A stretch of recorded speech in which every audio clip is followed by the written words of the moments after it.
Bia, analista, psicanalista, psicólogo e psiquiatra. Qual a diferença e como eu sei a qual deles procurar? Por exemplo, psiquiatra é médico. Psiquiatra faz o diagnóstico e faz tratamento, prescreve É o tratamento. que dá remédio. Ou não. Ou que te dá o diagnóstico, te dá possibilidades. Por aquilo que eu te falei, estimulação magnética, neurofeedback não são remédios, são técnicas, né? Como terapia.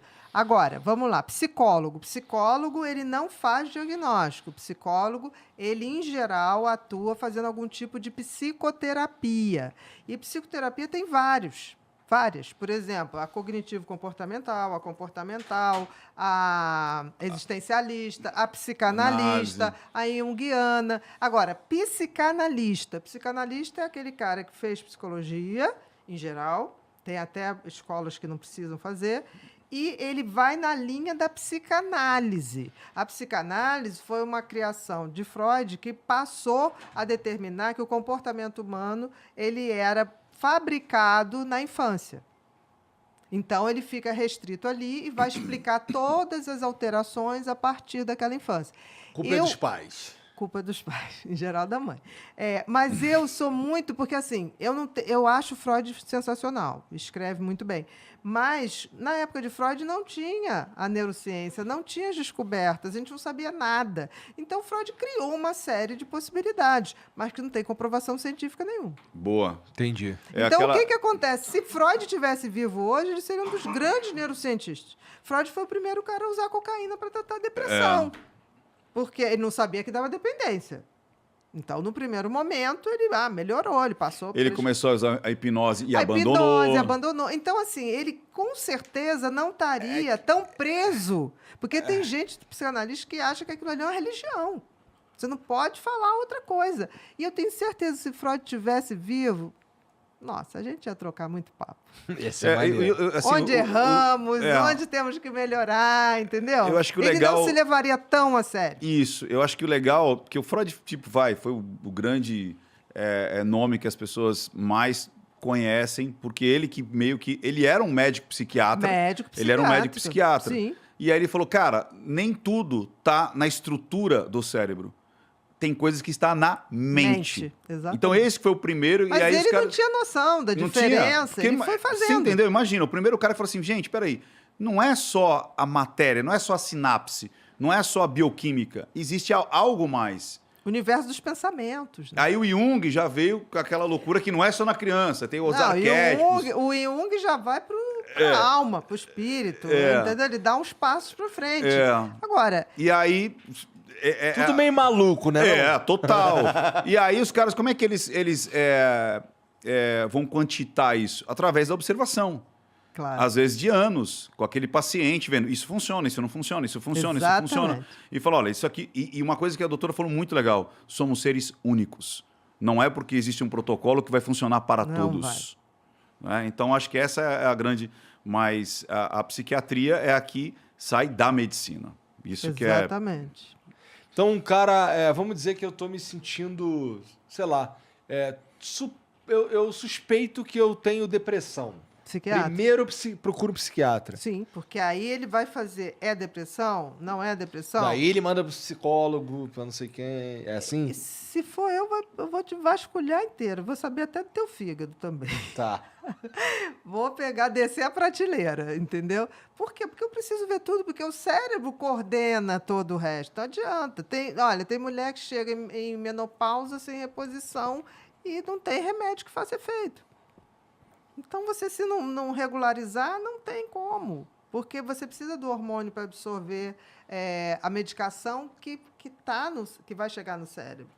Então, você tem que dar uma paginada geral para você ver como é que está o organismo, como é que está o cérebro, como é que vai estar a mente que está rodando esse cérebro. Entendeu? Entendi. Então, você tem que fazer isso. A partir daí, é que você vai... Tipo assim, toda vez que eu faço um diagnóstico, eu dou 3 opções de tratamento. E o paciente escolhe comigo. Explico uma por uma. E uma coisa que é legal é, tipo assim, não é porque você vai buscar um psiquiatra que você é maluco. Com certeza. Isso é importante falar, porque Mas, com sempre tem certeza. esse lance que Pelo assim... contrário. Não, eu não vou no psiquiatra porque eu não sou louco, eu não sou maluco, ou eu não tenho... Cara, até para fazer a sua manutenção, de estar bem. Como Olha, a doutora disse, é uma pesquisa muito ampla. É muito. Entendeu? Então, é legal a gente entender que você fazer terapia, você buscar um psiquiatra ou um Que é psicólogo, mais sei lá. condizente com Pô, aquela pessoa. Por exemplo, é. na hora que você faz o diagnóstico, por exemplo, a depressão de toque, eu não posso mandar para psicanálise.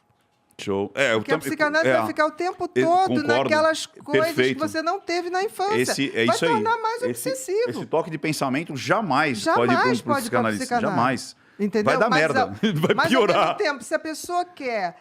não, eu quero me conhecer melhor, interpretar isso, eu quero uma maneira de... Eu quero uma cultura. Quero conversar, quero botar para fora. E eu quero uma cultura da origem desses estudos todos. A psicanálise é gostosíssima de Isso. ver. É gostosíssima. Já experimentou todos esses, doutora? Pessoalmente, não. Já experimentei lendo, Tá. né? E imaginando, por exemplo. Psiquiatra vai ao psicólogo? Nunca fui, mas não tenho o menor preconceito. Eu posso te dizer uma coisa, eu sou uma pessoa muito abençoada, assim, eu tenho uma família que eu não sei o que é desamor. Assim, eu nunca me senti não amada, né? E família assim, pai, mãe, irmã, avó, avô, sabe? Primos. Eu nunca tive essa sensação. Babá. Agora uma pergunta legal. Já teve grandes neuroses de vida?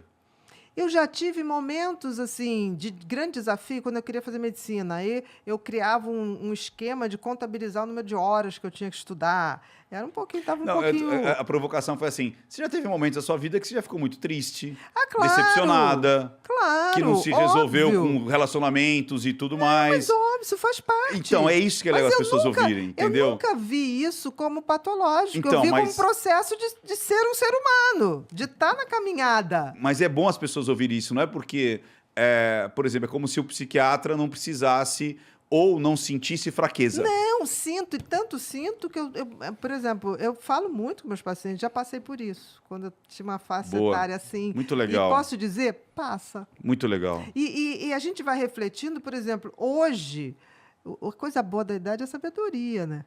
Porque hoje eu fico pensando, o que me frustrava há tempo. Que é o lance dos 5, 7 anos. A gente vai se tornando mais seletivo. Isso. Você já sabe mais o que quer, o que atrapalha, o que não atrapalha. Isso me importa, isso não. A finitude exatamente. chegando e você fala, tenho Exatamente. tanto tempo para viver menos do que eu já vivi. Exatamente. Então isso Aí já você não... vai tirando o que não acrescenta e não vai perdendo muito tempo e vai ficando mais focada no que acrescenta, no que te expande, entendeu? Que legal. Boa. É verdade. Interessante. A essa altura da vida, a gente já está valendo cada minuto, assim, né? O conhecimento é o primeiro passo para a compreensão e a transformação. Nesse curso, vamos abordar tudo sobre o transtorno de personalidade borderline, desde os conceitos básicos, as causas e até os tratamentos mais avançados.